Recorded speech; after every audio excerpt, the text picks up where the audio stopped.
السلام عليكم ورحمة الله وبركاته. ازيكم يا جماعة؟ عاملين ايه؟ يا رب تكونوا بخير. النهارده كان السوق وانا نزلت بقى جبت حاجة الاسبوع، فقلت اوريكم معايا انا جبت ايه. ده فلفل اهوت، فلفل اخضر، جبت كيلو ب15. وده بتنجان اهوت، الكيلو ونص ب10 اهو. وده كوسة وبطاطس، البطاطس ب20 او ب20. والكوسة اللي هو ب12 تقريبا، 12 عشان قالت لي الاتنين كيلو ب25، يبقى ب12 ونص اهو. ده بطاطس وكوسة. وده خيار، الخيار تقريبا ب10، ب10. وده بصل طبعا غالي ب25 احنا عارفين. ده بقى خس وفجل وجرجير اهو.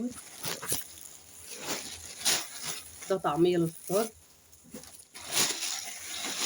طماطم، الطماطم النهارده الاتنين كيلو ب25، يعني الكيلو عامل 12 ونص اهو. وده سكندري برتقان اهوت اهو. سكندري برتقان اهوت. بس وده الحاجات بقى النهارده. طبعا في حاجات اسعارها نزلت وفي حاجات غاليه زي ما هي. الطماطم بقت كويسه يعني. البصل طبعا هو اللي لسه غالي. المهم ان هو في حاجات كده وحاجات كده. بس وده الحاجات اللي انا جبتها النهارده هتكفيني الاسبوع. وده مشترياتي.